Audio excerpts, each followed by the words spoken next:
राधा रमण जय जय नवल किशोर जय गोपी चित चोर प्रभु जय जय माखन चोर। ज्ञान गुण सागर और कपीस बजरंग बली सीता शोकहारी मम शोकहु न साई।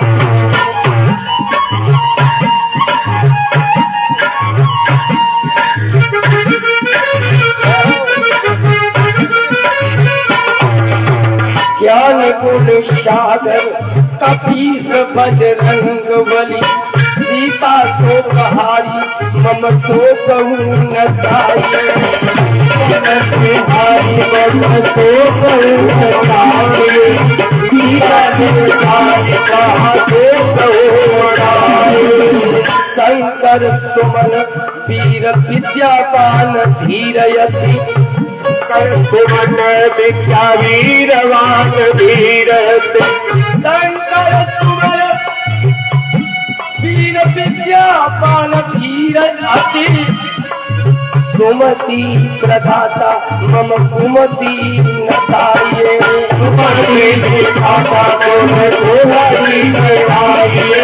कुमति विधाता तुम कुमति नसाये। तेज बल बुद्धि सिंधु राम के परमदास से जगो राम के परमदास।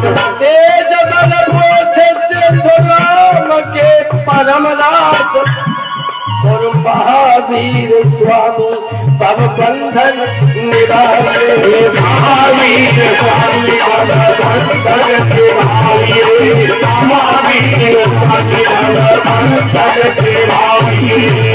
अतुलित बलधाम अतुलित बलधाम रिद्धि सिद्धि दाता बल। अतुलित बलधाम रिद्धि सिद्धि दाता बल। अतुलित बलधाम रिद्धि सिद्धि दाता पर मोहि अवलंब अवलाम सो मिलाये।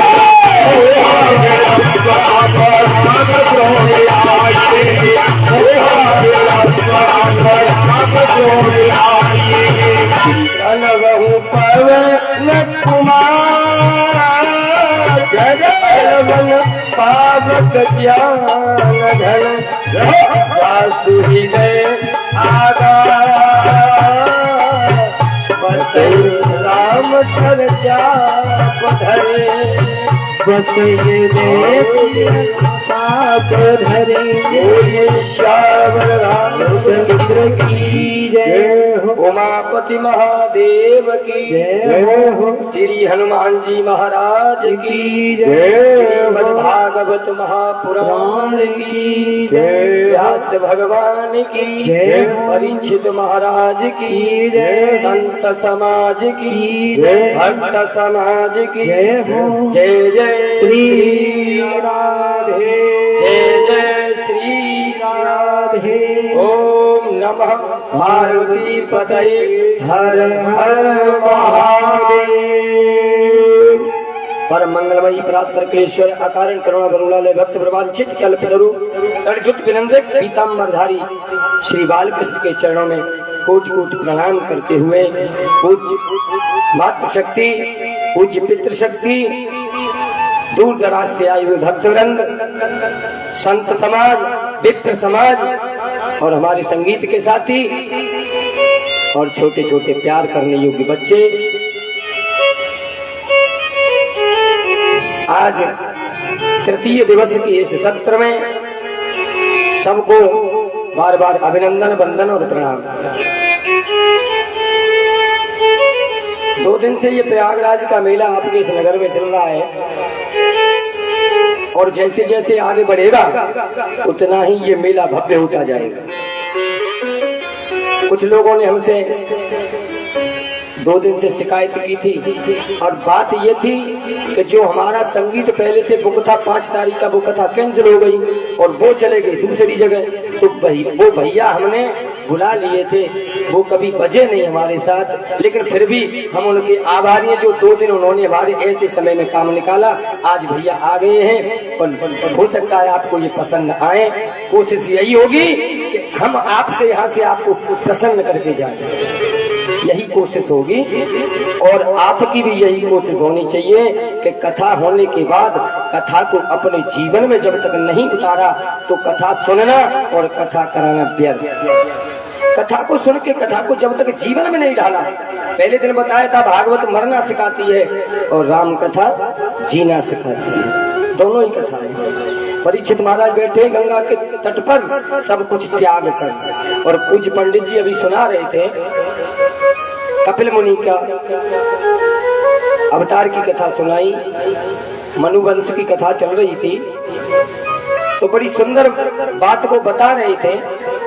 लेकिन हम तो सीधी सीधी एक बात, तुलसी बाबा का जो निर्णय है और अगर सही हो तो आप भी बताना। तुलसी बाबा ने लिखा है और कागभूषण जी ने गरुड़ जी से ये बात कहा है, क्या कि सब कर फल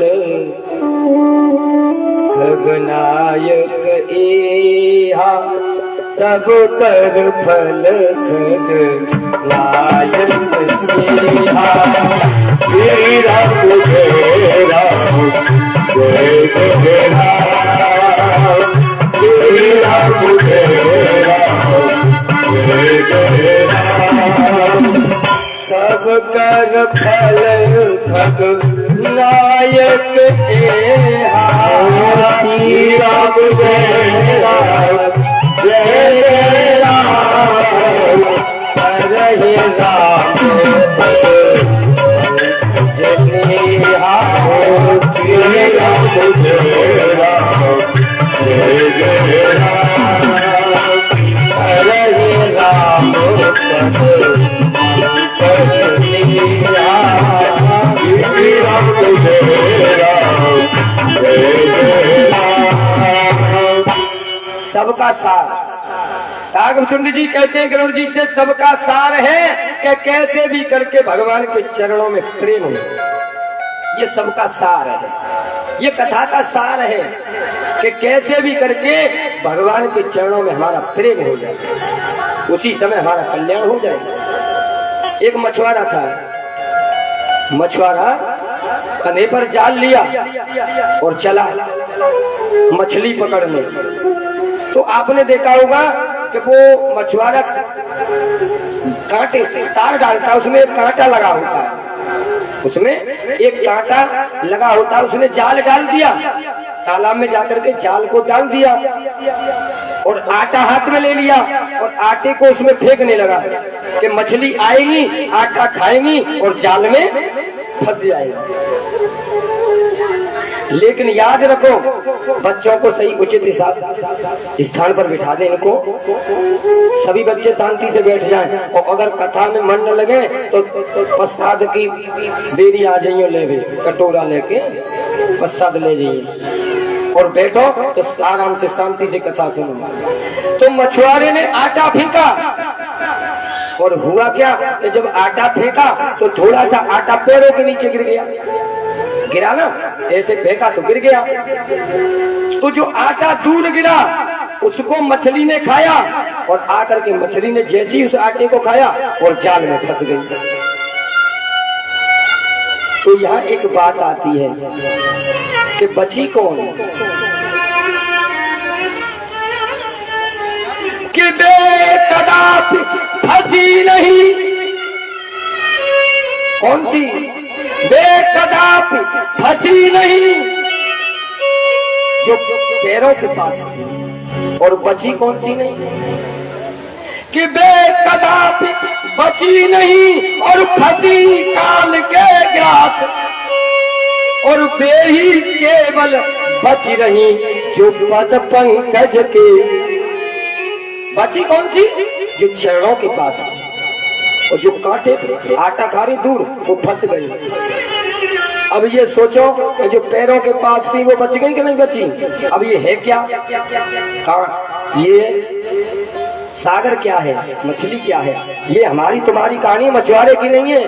बोले सागर तो ये संसार है और ये माया रूपी जाल। संसार सागर है और उसमें माया का जाल है कि सागर को संसार है और माया रूपी जाल है और मीन सरासर ये जीव है केवल राम। मछली कौन है? जीव, हम और आप माया के चक्कर में फंस जाते हैं, लेकिन बच कौन जाते हैं? जो भगवान के चरणों के पास रहते हैं, वही मछली बची। इसलिए कैसे भी करके भगवान के चरणों में प्रेम हो जाए, यही इस जीवन की सार्थकता है।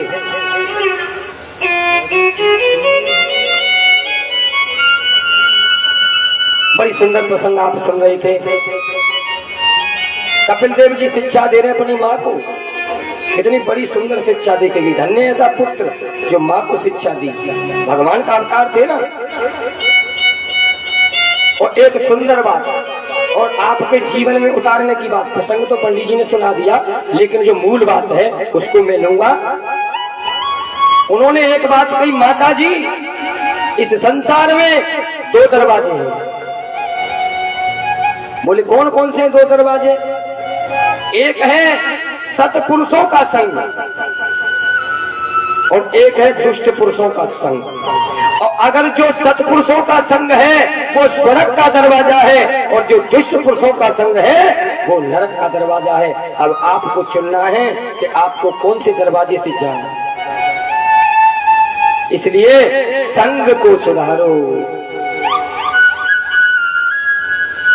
अगर तुम्हारा संग बदल गया तो जीवन बदल जाएगा, अगर कुसंग में पड़ गए तो जीवन बर्बाद हो जाएगा।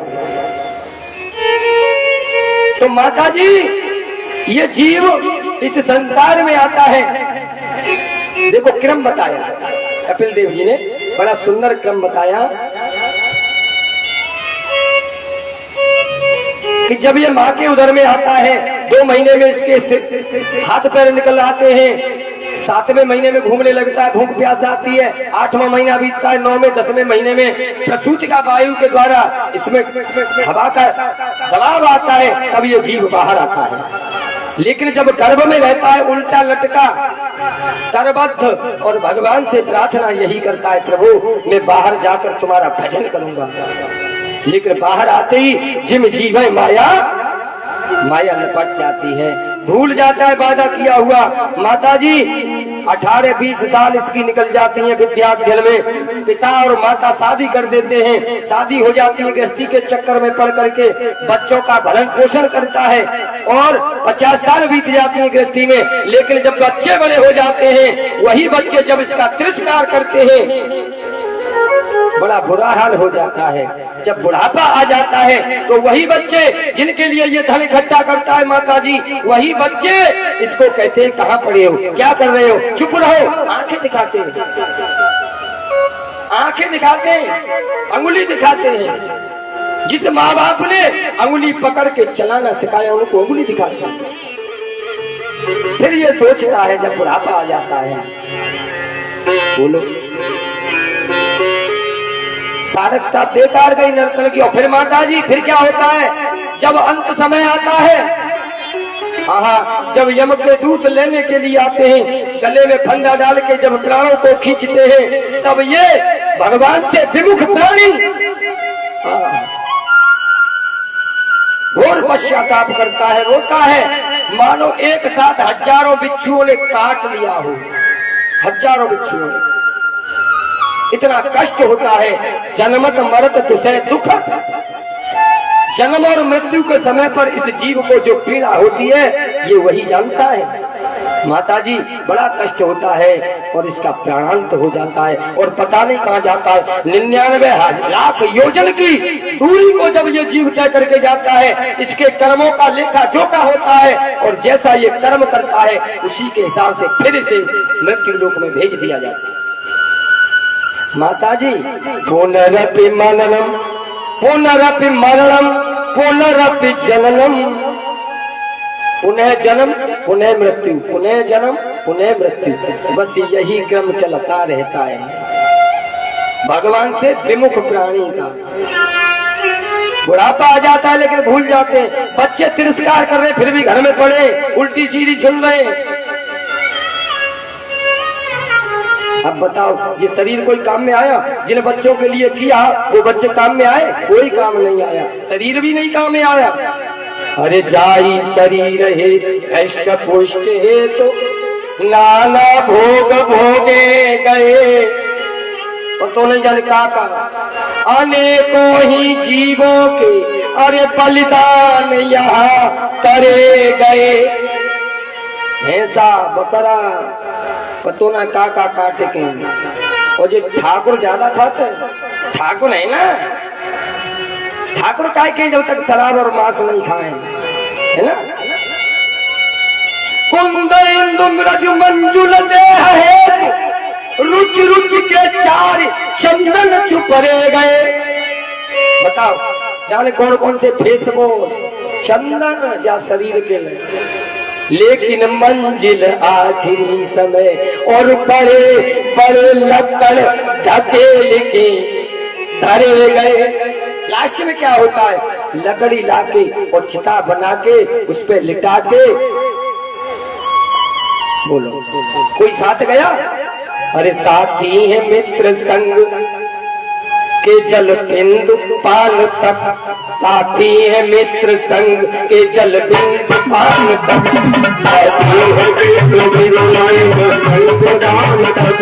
साथी है मित्र संग के जल बिंदु पान तक, अर्धांगिनी बढ़ेगी केवल मकान तक, अर्धांगिनी बढ़ेगी केवल मकान तक, अर्धांगिनी बढ़ेगी केवल मकान तक। परिवार के सब लोग चलेंगे शमशान तक, और बेटा भी हक निभाएगा अग्निकाल तक, बेटा भी हक निभाएगा अग्निकाल तक, बेटा भी हक निभाएगा अग्निकाल तक। इससे तो आगे भजन ही है साथी, इससे तो आगे भजन ही है साथी, हर की भजन बिन अकेला चलेगा, हर की भजन बिन अकेला रहेगा। ये मन मुसाफिर निकलना पड़ेगा, ये खाया कथन का ही करना पड़ेगा, मुसाफिर निकलना पड़ेगा, आया कथन का ही करना पड़ेगा। लेकिन कितने समझा? बेटा जाएगा एक सर में डंडा और मारता है, उसे एक सर में बांस का डंडा, और आकर के सबसे पहला काम बेटे का क्या होता है?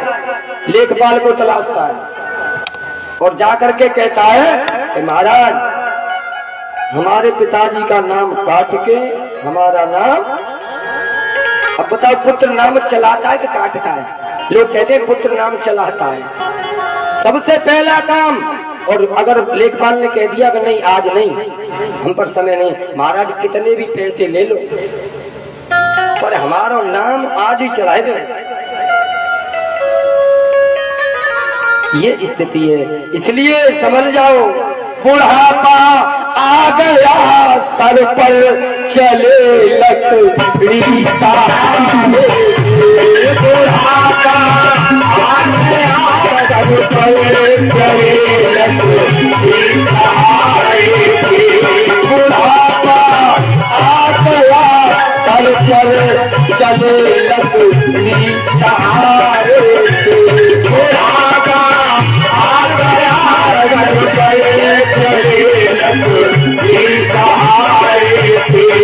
वही सब देह की ताकत लगी तन में बीमारी है, वही सब देह की ताकत लगी तन में बीमारी है।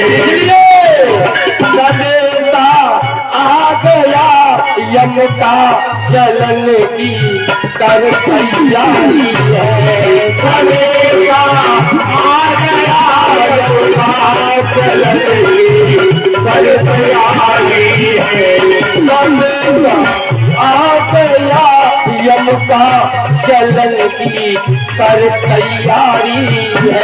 करेगा आ गया यम का चलन की कर तैयारी है। तैयारी कर। वृंदावन जाते हैं, हरिद्वार जाते हैं तो टोसा बनवाते हैं कि 2 दिन लगे 4 दिन लगे, तो कुछ रास्ता के लिए सामान ले चले, तो वो तो बहुत बड़ा लंबा रास्ता है, उसके लिए भी कुछ सामान इकट्ठा करो। माया के हो पुजारी, आगे की कुछ खबर है, इस घर से भी बढ़कर तेरा दूसरा भी, इसलिए सावधान, सामान तैयार रखो।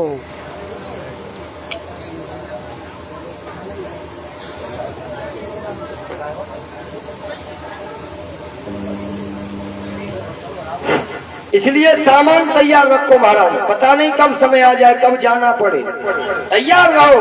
डोंगरे जी महाराज कहते हैं मृत्यु को प्रतिक्षण सुधारो। सुधारना है तो मृत्यु को सुधारो, उजागर करो मृत्यु को। ये भागवत मृत्यु को उजागर करती है। कपिल देव जी कहते हैं माता जी इसी तरह से यही क्रम चलता है, जो भगवान से विमुख है। लेकिन भक्ति योग का वर्णन किया, सर्वधर्माणं परित्यज्यं मामेकं शरणं व्रज अहं त्वं सर्व पापेभ्यो मोक्षयिष्यामि मा शुचि।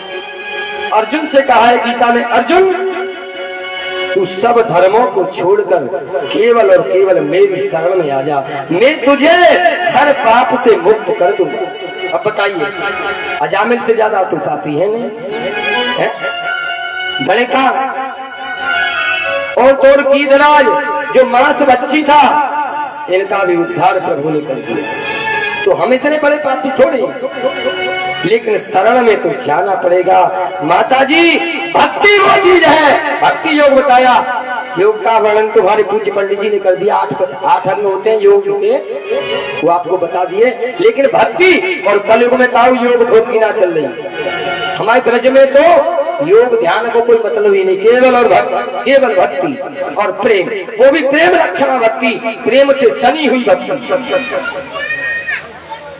मानस में भी सत्संग पावे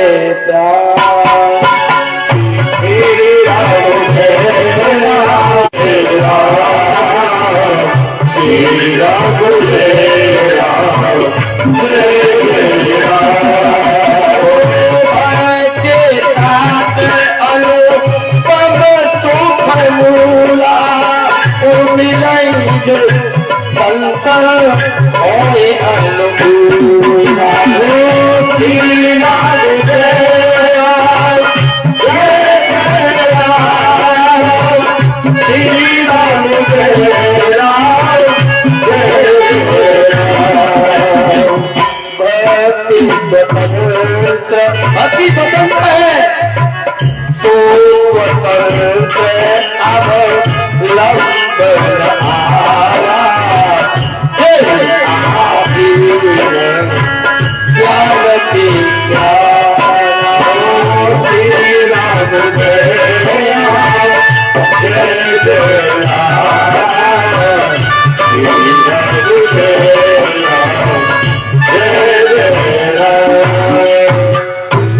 भक्ति के अधीन है ज्ञान और वैराग्य। सो स्वतंत्र अवलंबन आना, तेई अधीन ज्ञान और भक्ति स्वतंत्र है। इसलिए सर्वोपरि माता जी भक्ति का उपदेश दिया। और सबसे बड़ा बात कही मैया, इस संसार की माया बड़ी विलक्षण है, इस माया से बच करके रहना। क्योंकि ब्रह्मा जी से जब पूछा तो ब्रह्मा जी ने माया के बारे में क्या कहा पता, कि जय बहुबार, एक बार नहीं बहुबार, और न चावा मोही सोई व्यापी विहंग पति। तो ही ब्रह्मा जी कह रहे हैं, जो पता नहीं कितनी बार ये माया मुझे नचा दिया इसने। नारद जी ने कहा कि मैं भी बंदरा बना, मुझे भी बंदर बनना पड़ा, मैं भी खूब नाचा। तो शिव चतुरानन और देखी डराई अपर जीव के लेके। शिव जी और ब्रह्मा भी जिस माया से डरते हैं, और हमारी और आपकी गिनती करें। वो है माया माता जी। और कहने लगे, बड़ी सुंदर बात कही कि एक बात मेरी माता, एक बात मेरी माता, गठिया लो चुंदरिया में, एक बात मेरी माता, गठिया लो चुंदरिया में, एक बात मेरी माता, गठिया लो चुंदरिया में, एक बात मेरी माता, गठिया लो चुंदरिया में।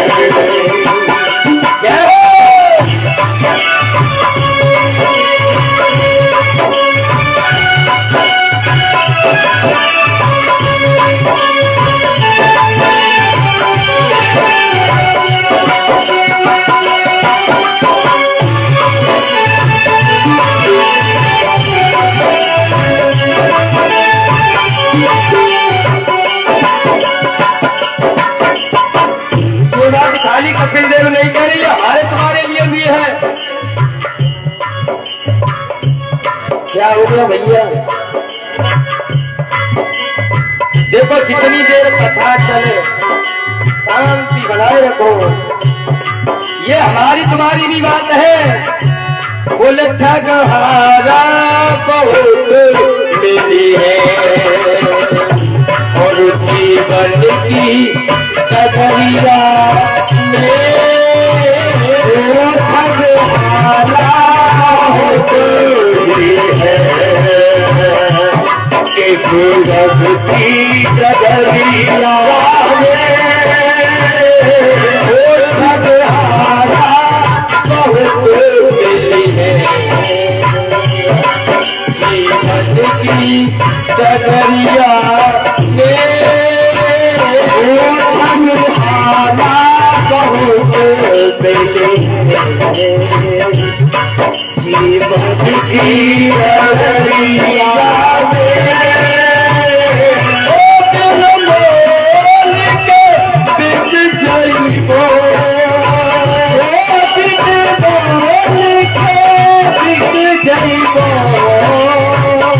और जीवन की डगरिया में। इसलिए एक बात तो मेरी माता, डगरिया में एक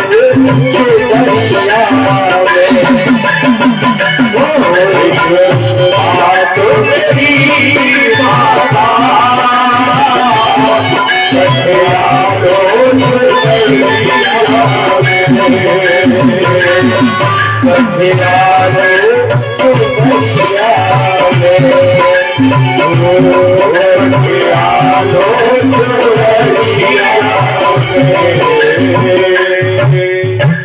माया से बच के रहना है। भक्ति का उपदेश दिया, कपिल देव जी ने प्रस्थान किया, समुद्र ने मार्ग दिया और भक्ति का ऐसा प्रभाव हुआ कि उनका शरीर धुल गया और नदी रूप में देवहूति का शरीर बदल गया। बोलिए गोविंद भगवान की जय हो। आगे श्री सुखदेव जी वर्णन करते हैं, राजन मनु की देवहूति, प्रसूति, आकुति, उत्तानपाद और प्रियवत, ये 5 संस्थाएं हुई। देवहूति का चरित्र आपने सुन चुके। आगे मैंने की 9 जो कन्याएं थी उनका वंश वर्णन किया।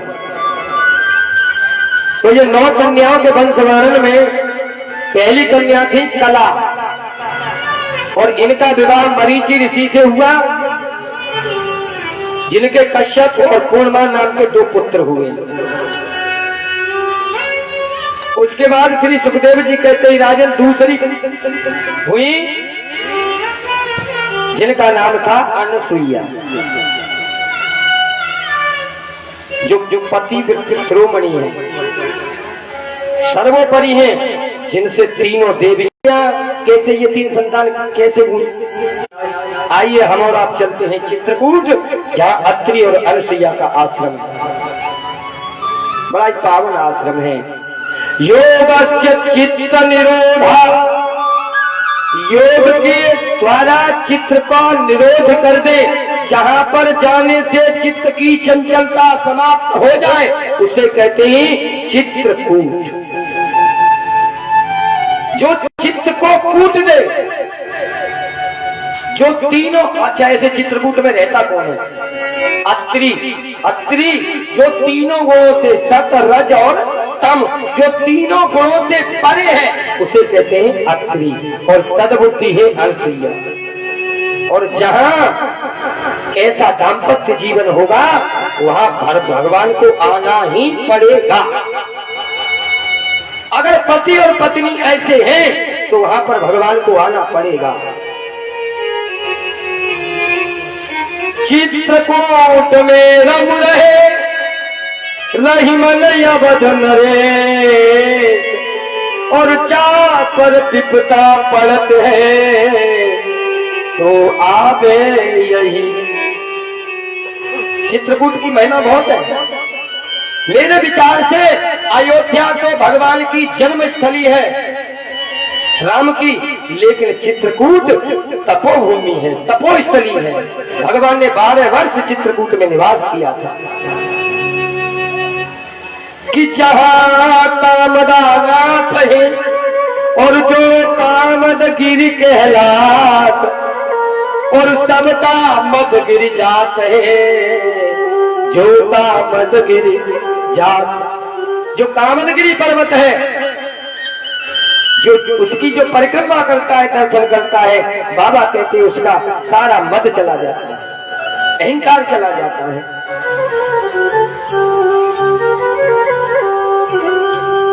अरे नर देह पाऊं तो पै सुनी के तीरनाथ। एक कवि ने बड़ा सुंदर लिखा, मांगा भगवान से, अगर मुझे मनुष्य शरीर मिले तो कहा कि नर देह पाऊं तो पै सुनी के तीरनाथ, और कामदगिरि के नित्य परिक्रमा लगाऊं मैं। और एक खग जो बनूं तो जा बसु में प्रमोद फल, और नित्य रघुनाथ के अनंत गुण गाऊं मैं। अगर पक्षी बनूं तो भगवान के गुण गाऊं, राम के। परवर पत्थर बनूं तो कामदगिरि का पत्थर बनूं। और अरे वृक्ष जो बनूं, अरे वृक्ष जो बनूं तो मंदाकिनी के तीरनाथ, और नीर जो बनूं तो कुंड जानकी कहाऊं मैं। अगर कहीं पानी बन जाऊं तो मां जानकी के कुंड का पानी बनूं। वृक्ष बनूं तो मंदाकिनी नदी के तट का बनूं। और बोले रज जो बनूं, अगर कहीं रज बनूं तो रज जो बनूं तो पाऊं फटक शिला को पंथ, और पाहन को टूक चित्रकूट तो कहाऊं। अगर रज बनूं तो चित्रकूट के उस प्रांगण की रज बनूं, और पत्थर बनूं तो चित्रकूट का पत्थर बनूं। इतनी महिमा है। जैसे वृंदावन की महिमा है, रज की महिमा है, ऐसे चित्रकूट की महिमा है। ऐसे चित्रकूट में रह रहे हैं अत्रि और अनसुईया। सावधान माताएं, आज की कथा विशेषकर हमने कल भी कहा था, ये आपको जीवन में काम आएगी, ध्यान देकर के सुने। 12 वर्ष अकाल पड़ा, क्या हुआ? 12 वर्ष सूखा पड़ गया। ऐसा सूखा भयंकर, विद्यार्थी आश्रम छोड़ के चले गए। अत्रि मुनि समाधि में बैठ गए, समाधिस्थ हो गए। अनसुईया सेवा में लगी। अब बताओ, पहली बात ही देख लेना, जिसका पति समाधि में बैठ के जाए अब वो पत्नी सेवा में रहेगी? तुरंत दौड़ के मायके पहुंच जाएगी 2 मिनट में। अगर ज्यादा कचू गई तो 112 पे डायल नंबर, तुरंत गाड़ी हाजिर। ये है आज के विचार। पति ने कुछ कह दिया 112 डायल नंबर, लेकिन अनुसुईया बैठी हैं अत्रि समाधि में सेवा कर रही है कि पति सेवा रत अनुसुईया भी प्रीतम को बैठी झांक रही, और कब आंख खुले कुछ बोल पड़े सेवा का अवसर ताप रही। देख रही है कब आंख खुल जाए कुछ बोल पड़े, हर समय ध्यान है। लेकिन देखा एकाएक मुनिवर जाग उठे, एकाएक मुनिवर जाग उठे और बोले फौरन पानी लाओ। अब बोले सूखा पड़ रहा है, पानी है नहीं, और मुनि जगे बोले अनुसुईया पानी, ये नहीं कहा सूखा पड़ रही है। एकाएक मुनिवर जाग उठे और बोले फौरन पानी लाओ। और बेबोल उठी पानी लाई, झट पानी लाई मत घबराओ। ये भी नहीं कहा कि पानी है नहीं सूखा पड़ रहा है। आहा, अब सोचने लगी क्या करूंगा कि थी लिए कमंडल हाथों में, और वो दौड़ रही थी यहाँ वहाँ, और हर वन में पक्षी प्यासे थे चिल्लाते जाने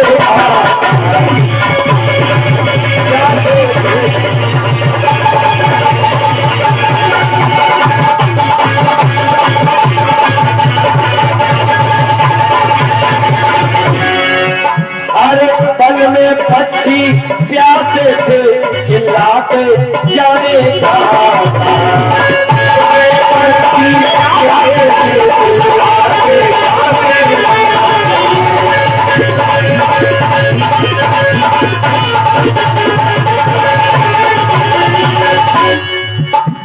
कमंडल हाथ में ले लिया, लेकिन दौड़ रही है इधर उधर, कुछ दिखाई नहीं दे रहा।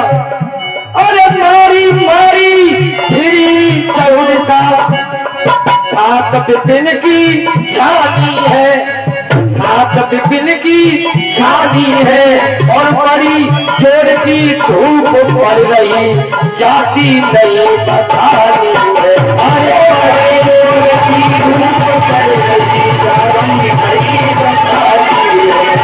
अरे जोर की धूप पड़ रही, जाती नहीं बतानी है।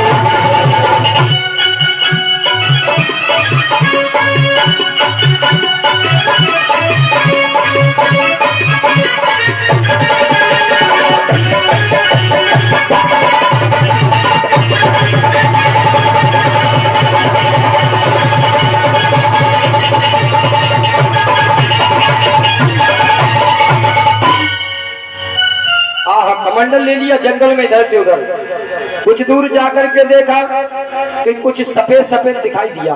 बोले हो सकता है वहां पंछी होंगे, जल होगा। दौड़ के गई तो लेकिन वहां कुछ नहीं मिला। अब तो सोचने लगी यदि खाली हाथ लौटती हूँ तो प्राण पति का जाता है, और दुनिया में अपयश पाती हूँ और पतिव्रत धर्म भी जाता है। दुनिया में अपयश पाती हूँ, दुनिया में अपयश पाती हूँ,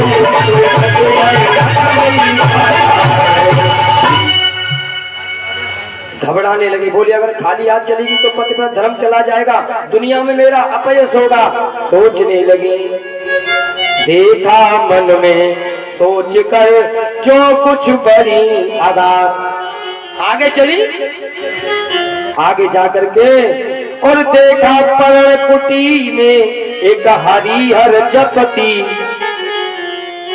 एक कुटी में पहुंची तो एक जवान कन्या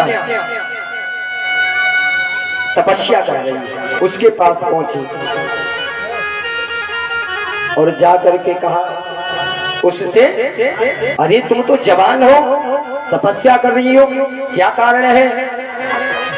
और कहने लगे, बेटी तुम किसकी जाई हो और किस कारण यहाँ पर आई हो?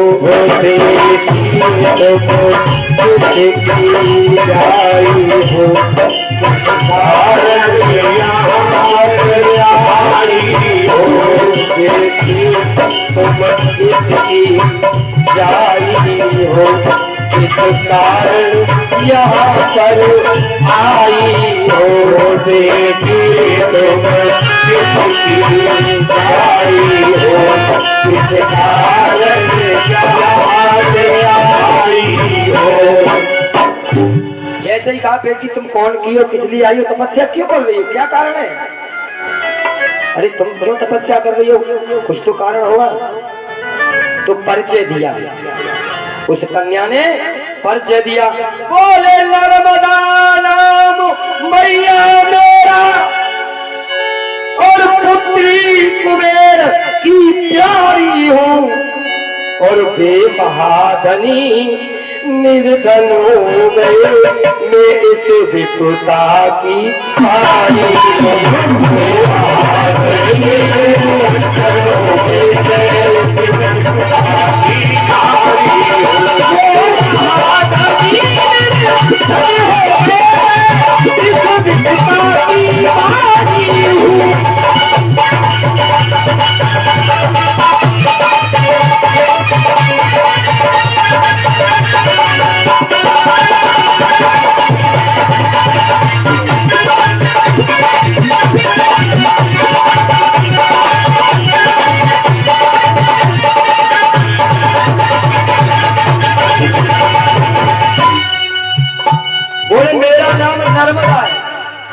मैं कुबेर की पुत्री हूँ, तो तुम्हारा विवाह नहीं हुआ? बोले हुआ। फिर क्यों तपस्या कर रही हो, विवाह हो गया तो? अरे पति की सेवा करो, तपस्या में क्या रखा है, जाओ। बोले पति तो मिला माँ, लेकिन कि जैसे तैसे अरे संबंध मिला, उसको भी काल ने खाया है और पति सेवा का अब मैया मेरे बिल्कुल नहीं खाया।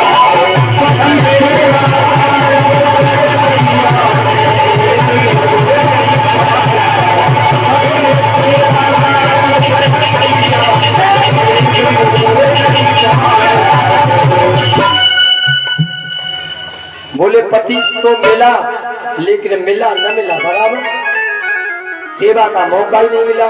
तो बोले क्या छोड़ दिया, तुमने छोड़ दिया क्या, उसने क्या तलाक हो गया? बोले नहीं, तलाक नहीं हुई, तो कि मेरे पति मर गए, इसलिए मैं तपस्या कर रही हूँ कि अब जब पति नहीं है तो त्रिलोक पति की शरण में मैं जा रही हूँ, जिससे अपना कल्याण करना चाहती हूँ।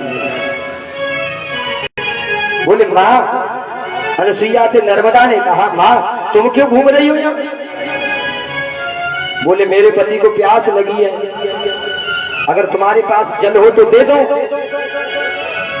अरे आप अनुसुईया होकर वो जल ढूंढ रही हो, तुम्हारे अंदर वो शक्ति है, निकालो यहीं से जल।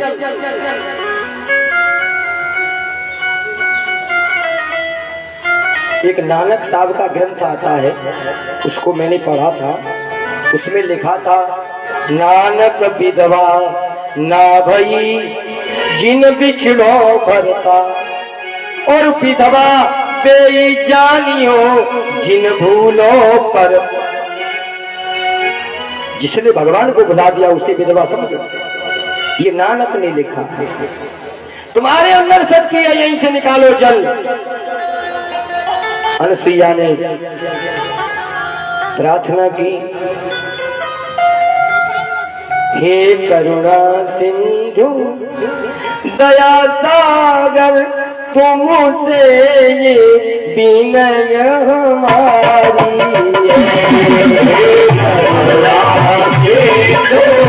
दया सागर तुमसे ये विनय हमारी।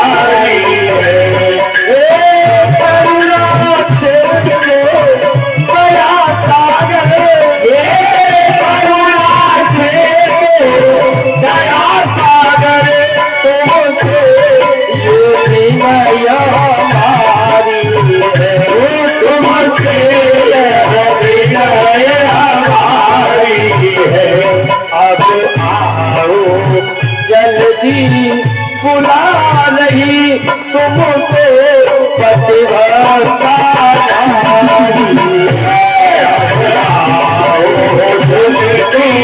बुला रही तुमको पतिव्रता नारी अब लाज सती की जाती है अब लाज सती जाती है मां गंगे लाज बचाओ गंगे लाज बचाओ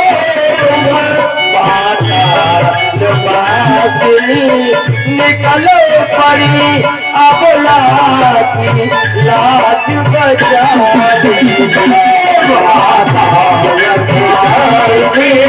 निकल पड़ी अब लाज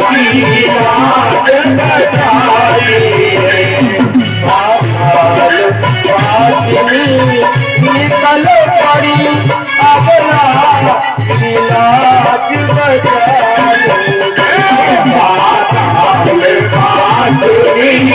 निकल पड़ी अब लाज बचाई है। आज गंगा पाताल गंगा प्रकट हो गई। अनुसुईया ने मनसा वाचा कर्मणा जैसे कहा पाताल में से गंगा प्रकट हो गई जिसका नाम है मंदाकिनी गंगा। आज भी ये चित्रकूट में बह रही है। आप ये पता नहीं लगा सकते ये पानी कहाँ से आ रहा है। छोटा सा बुलबुला दिखाई देता जहाँ से मंदाकिनी निकल रही है और आगे जाकर वही विशाल स्वरूप में दिखाई देंगे। ये किसने बुलाई? अनुसुईया ने। मानस में लिखा है नदी पुनीत पुराण बखानी और अत्र पिया निज तपबल। अनुसुईया ने तपस्या के बल से इन मंदाकिनी को प्रकट किया। सुरसरिधार नाम मंदाकिनी और सब पातक पोतक डाकिनी सब पापों को डसने वाली है।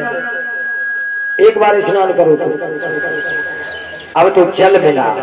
अनुसुईया को बड़ी प्रसन्न हुई। बेटी तूने मेरे पतिव्रत धर्म को मुझे याद दिला दिया। अब तू कुछ वरदान मांग ले मुझसे। माँ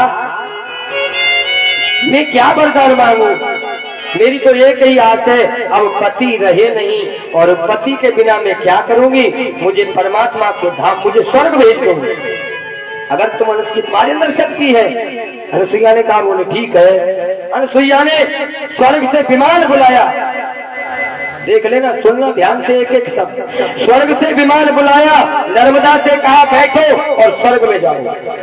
नर्मदा सशरीर स्वर्ग गई लेकिन जैसे ही स्वर्ग में पहुंची आवाज आई नर्मदा वापस जाओ वापस जाओ। नर्मदा ने पूछा क्यों वापस जाएं? बोले स्वर्ग में बिना पति की सेवा किए हुए कोई स्त्री आ नहीं सकती। तुमने पति की सेवा नहीं की। बोले कोई प्रमाण? हमें पति की सेवा का तुमने मौका दिया। पति मिला और चला गया। सेवा करने का मौका तो देते। देवता हार गए। बोले ऐसा करो कि अब तुम यहाँ से जाओ और किसी को अपना पति बना लो और पति बना के उसकी सेवा करो। जैसे ही वहां कहा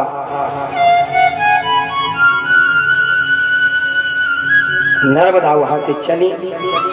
ऐसा कहकर नर्मदा फिर गई यहाँ आई और कौशिक नामक अंधे से लीनो प्यार। बोले सवेरे सवेरे जो तुम्हें कोई मिल जाए उसी को पति बना लेना। तो नर्मदा सवेरे सवेरे घूमने निकली तो देखा एक कौशिक अंधे ब्राह्मण 80-90 वर्ष के घूम रहे थे। तालाब पर हाथ पकड़ लिया।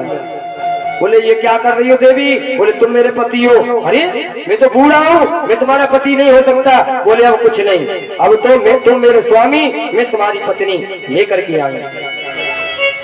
सेवा करने लगा। इधर अनुसुईया जल लेकर पहुंची। अत्रि मुनि को जल पिलाया और इधर नर्मदा अपने पति को तीर्थ कराती। पत्नी किसे कहते हैं? अपने पति को पतन से बचाए। धर्म पत्नी किसे कहते हैं? अपने पति को जो धर्म के मार्ग में चलाए उसे धर्म पत्नी कहते हैं। और इनके लिए तो आरक्षण बहुत अच्छा हो रहा है वहां भगवान के यहाँ से। अगर ये कोई धर्म कार्य करें, पुण्य का काम करें तो पति का कोई हिस्सा नहीं। अगर पति कोई धर्म का कार्य करता है तो उसका आधा फल इनको मिल जाता है, बिना कहे खाते में बैलेंस में जमा हो जाता है। और सुनो, अगर पति पाप कर्म करे तो इन पे कोई असर नहीं पड़ता, और अगर पत्नी पाप करे तो आधा पति को भोगना पड़ता। ये शास्त्र की बात है, इसलिए कथा तुम्हारी है, ये कथा सब तुम्हारी है।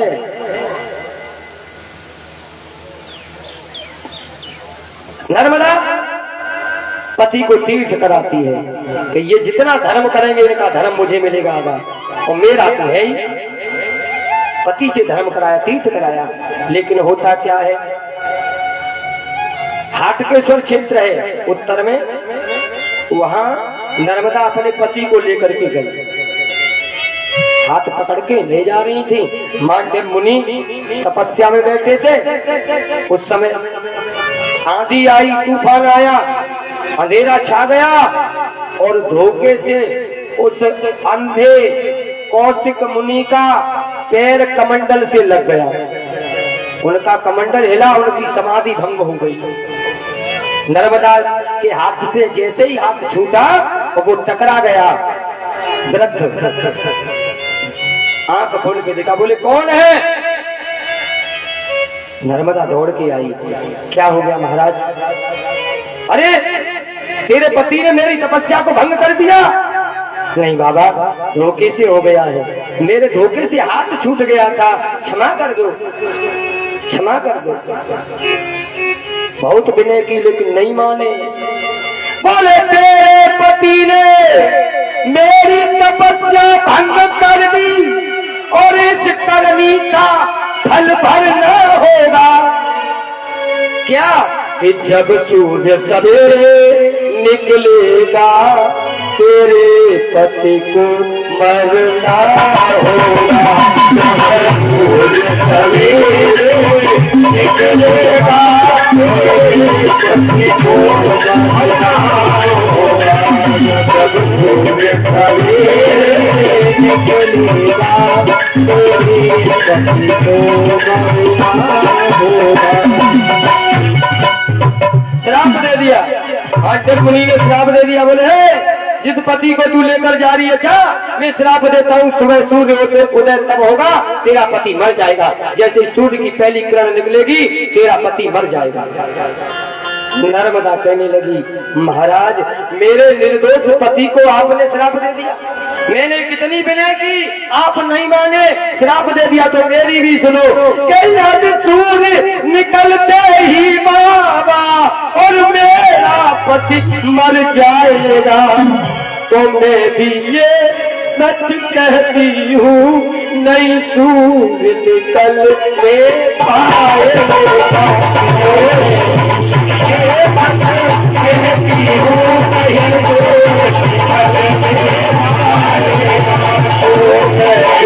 ये सब कहती हूँ, नहीं सूर्य निकलने पाएगा।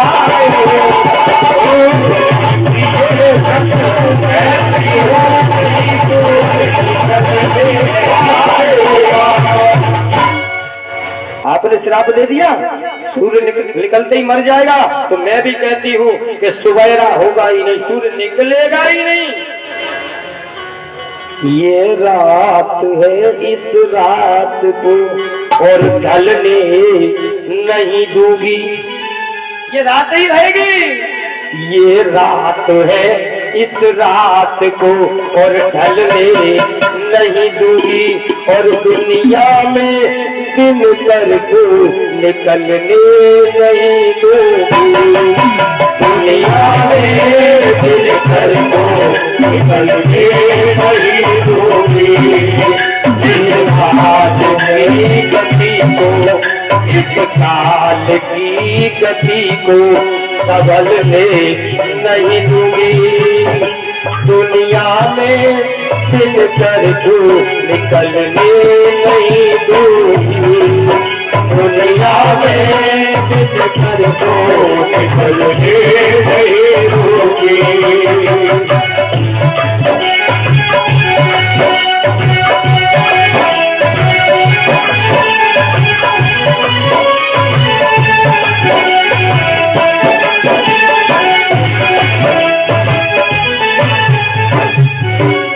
हुआ ये तो सूर्य नहीं निकला, सूर्य निकला नहीं। एक पतिव्रता का बल देखिए, सूर्य नहीं निकला, देवता घबराने लगे। सबसे पहले देवता भूखे मरते हैं, यज्ञ बंद हो गए, भाग नहीं मिल रहा है। देवता घबरा के पहुंचे भगवान के पास, नारद जी के पास। भगवान ने नारद जी को बुलाया, नारद जी से कहा, नारद जी जाके देखो क्या समस्या है। नारद जी ने कहा कि महाराज एक पतिव्रता की शक्ति है, नर्मदा ने सूर्य को रोक रखा है। नारद जी से कहा, नारद जी कैसे समाधान निकालो। अरे त्रिलोकी का नाश हो जाएगा, क्रम बदल जाएगा, काल की गति बदल जाएगी, क्योंकि उसने कह दिया काल की गति को संभलने नहीं दूंगी। लेकिन दिन के बाद रात्रि और रात्रि के बाद सवेरा होना तो जरूरी है, काल की गति बदल जाएगी। नारद जी आए अनुसुईया के पास, अनुसुईया से कहा हमारे साथ चलो। बोले कहाँ? कि तुम्हारी वो है शिष्या। बोले क्या हो गया? कि सूर्य रोक लिया, सब घबरा गए, देवताओं को भाग नहीं मिल रहा, यज्ञ बंद हो गया, धर्म पूजन सब बंद हो गया, क्या होना चाहिए? तो अनुसुईया को साथ लेकर नारद जी पहुंचे उसी क्षेत्र में। अनुसुईया पहुंची, नर्मदा से कहा बेटी ये तुमने क्या कर दिया, सूर्य को रोक दिया, हमने सुना है। बोले माँ बिल्कुल। क्यों? कि मेरा पति मर जाएगा, सवेरा होते ही मेरा पति मर जाएगा माँ।